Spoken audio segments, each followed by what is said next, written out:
क्रोमच्या गुगलवर टाकू शकता, जसं की se.sensus.gov.in.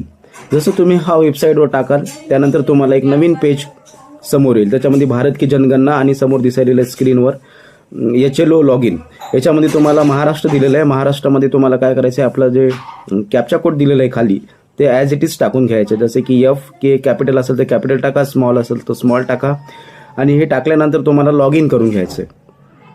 व्हेरीफाय अँड प्रोसीड खाली जे तुम्हाला सॅफ्रॉन कलरमध्ये दिसत आहे ना बॉक्स, त्या बॉक्सवर तुम्हाला व्हेरीफाय अँड प्रोसेस करायचं आहे. हे टाकल्याच्या नंतर कॅप्चा कोड टाकून घ्या अगोदर, आणि जसं तुम्ही कॅप्चा कोड करून व्हेरीफाय कराल त्याच्यानंतर तुम्हाला समोर दिलेले काही सूचना त्याला ओके करायचे. ओके केल्यानंतर self enumeration important notice okay करायचे, पुढे जायचे. Name of the head of the house hold म्हणजे घरातील मुख्य व्यक्ती असं तुम्हाला त्याचं नाव टाकायचं आहे. घरातील मुख्य व्यक्ती म्हणजे वडील असू शकतात किंवा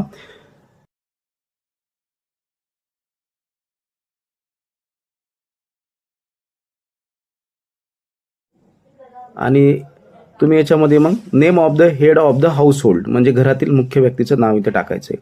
घरातील मुख्य व्यक्तीचं नाव टाकल्यानंतर पुढे आपल्याला मोबाईल नंबर टाकायचा आहे. एकाच घरामध्ये एकापेक्षा जास्तही लोक राहतात, पण आपण त्याच्यामध्ये घरातील जो मुख्य व्यक्ती आहे आता त्याच्यानुसार आपल्याला तिथं नाव टाकावं लागेल. तुम्ही स्वतःच्या घराची करत असाल तर स्वतःच्या घराचं नाव म्हणजे तुमचं स्वतःचं नाव तिथं टाकावं लागेल.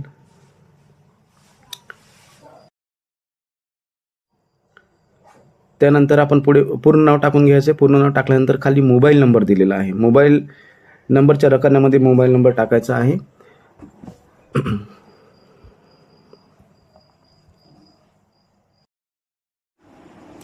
मोबाईल नंबर टाकल्यानंतर आपल्याला पुढे खाली ईमेल दिलेला आहे, तो ऑप्शनल आहे, त्याला टाकायची आवश्यकता नाही, कंपल्सरीमध्ये नाही येते.